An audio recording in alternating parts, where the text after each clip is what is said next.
ಕಂಗನಾ ರನಾವತ್ ಪ್ರಖ್ಯಾತ ಅಭಿನೇತ್ರಿ, ಅದ್ಭುತ ಕಲಾವಿದೆ, BJP ಸೇರಿದ್ದಾರೆ, ಅವರಿಗೆ ಟಿಕೆಟ್ ಕೊಡಲಾಗಿದೆ. ಆದರೆ ಕಾಂಗ್ರೆಸ್ ನಾಯಕರು ಅವರು ಗೋಮಾಂಸ ತಿಂತಾರೆ ಅಂಥೇಳಿ ಒಂದು ಪ್ರಚಾರ ಮಾಡಿದ್ದಾರೆ.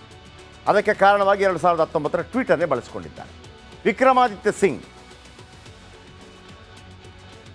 ಈ ಹೇಳಿಕೆಗೆ ಇದೀಗ ಕಂಗನಾ ರನಾವತ್ ಕಿಡಿಕಾರಿದ್ದಾರೆ. ವಿಕ್ರಮಾದಿತ್ಯ ಸಿಂಗ್ರನ್ನು ರಾಹುಲ್ ಗಾಂಧಿಗೆ ಹೋಲಿಕೆ ಮಾಡಿ ಆಕ್ರೋಶ ಹೊರಹಾಕಿದ್ದಾರೆ ಕಂಗನಾ ರನಾವತ್ ಪ್ರಚಾರ ಮಾಡ್ತಾ ಇರುವಂಥ ದೃಶ್ಯ ಮತ್ತು ಅವರ ಹೇಳಿಕೆಯನ್ನು ಗಮನಿಸಿ.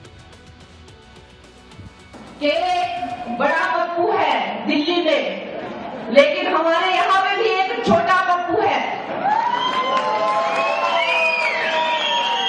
वो कहता है कि मैं गौमांस खाती हूँ और उसके पास एक वीडियो है, तो वो वीडियो दिखाता क्यों नहीं है?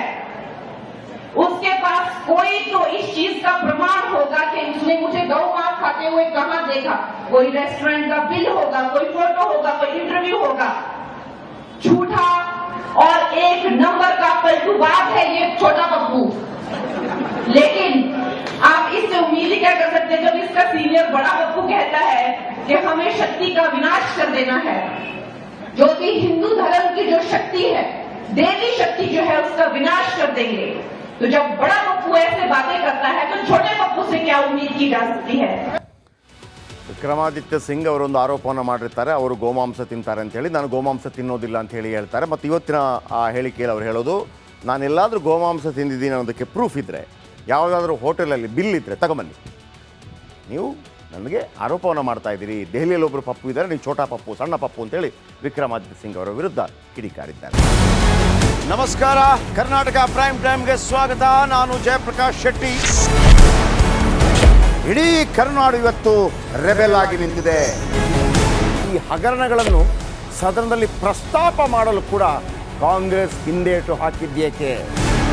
ನಿಮ್ಗೆ ಸಂಬಳ ಅದಕ್ಕೆ, ನಿಮಗೆ ವಾಹನ ಅದಕ್ಕೆ, ನಿಮಗೆ ವೆಪನ್ ಅದಕ್ಕೆ, ನೀವು ಅದನ್ನು ಸೆರೆ ಹಿಡಬೇಕಾಗಿತ್ತು. ನೀವು ವಿದ್ಯುತ್ ಬರ ಇದೆ ಅಂತ ಹೇಳ್ತಾ ಇದ್ದೀರಿ, ಎಲ್ಲಿ ಬರ ಇದೆ ನೀವು ಹೇಳಬೇಕು. ಪಾಕಿಸ್ತಾನ್ ಆಕ್ಯುಪೈಡ್ ಕಾಶ್ಮೀರ್ ಅದು ಎಂದೆಂದಿಗೂ ನಮ್ಮದು. 40 ಮೆಷಿನ್ಗಳು ತಂದಿತ್ತು ನೋಟ್ ಎಣಿಸುವುದಕ್ಕೆ, ಅದೇ ಹಾಳಾಯಿತು. ಮಥುರಾದ ಗಲಾಟೆ ಇದೆಯಲ್ಲ, ಅದು ಸ್ಥಳೀಯವಾಗಿ ಕೂತು ಪರಿಹರಿಸಬಹುದಾದಂಥ ಕಾನೂನಿದೆ. ಗ್ಯಾರಂಟಿ ಯೋಜನೆಯಿಂದ ನಷ್ಟ ಆಗಿದೆ, ಲಾಭ ಆಗಿದೆ, ದಯವಿಟ್ಟು ಹೇಳಿ. Dawood Ibrahim most wanted criminal ಯಾವಾಗಾದ ಅಂದರೆ ಇಲ್ಲಿ ತನಕ ಭಾರತ ದೇಶದಲ್ಲಿ ಓರ್ವ ದಲಿತ ಪ್ರಧಾನಿಯಾದಂಥ ಇತಿಹಾಸವೇ ಇಲ್ಲ. ರಿಪಬ್ಲಿಕ್ ವರ್ಲ್ಡ್ ಆಪ್ ಇದು ಕೇವಲ ಅಪ್ಲಿಕೇಶನ್ ಅಲ್ಲ, ಸಮಗ್ರ ಸುದ್ದಿಗಳ ಸಂಪರ್ಕ ಮಾರ್ಗಕ್ಕೆ ಕ್ರಾಂತಿಕಾರಿ ಬದಲಾವಣೆ. ರಿಪಬ್ಲಿಕ್ ವರ್ಲ್ಡ್ ಆಪ್ ಕೇವಲ ಸುದ್ದಿ ಅಪ್ಲಿಕೇಶನ್ ಅನ್ನ ಪರಿಚಯ ಮಾಡ್ತಾ ಇಲ್ಲ, ಬದಲಾಗಿ ಡಿಜಿಟಲ್ ಸುದ್ದಿ ಬಳಕೆಯ ಹೊಸ ಯುಗಕ್ಕೆ ನಾಂದಿ ಹಾಡ್ತಾ ಇದೆ. ಇದೊಂದು ಬ್ರೇಕಿಂಗ್ ನ್ಯೂಸ್, ಪ್ರಭಾವಶಾಲಿ ಕಾರ್ಯಕ್ರಮಗಳಿಗೆ ಗಟ್ಟಿಯಾದ ವೇದಿಕೆ. ರಿಪಬ್ಲಿಕ್ ವರ್ಲ್ಡ್ ಅಪ್ಲಿಕೇಶನ್ ಈಗ ಲೈವ್ ಆಗಿದೆ. ಗೂಗಲ್ ಪ್ಲೇ ಸ್ಟೋರ್ ಮತ್ತು ಆಪಲ್ ಆಪ್ ಸ್ಟೋರ್ ಎರಡರಲ್ಲೂ ಲಭ್ಯವಿದೆ. ಈಗಲೇ ಡೌನ್ಲೋಡ್ ಮಾಡಿ.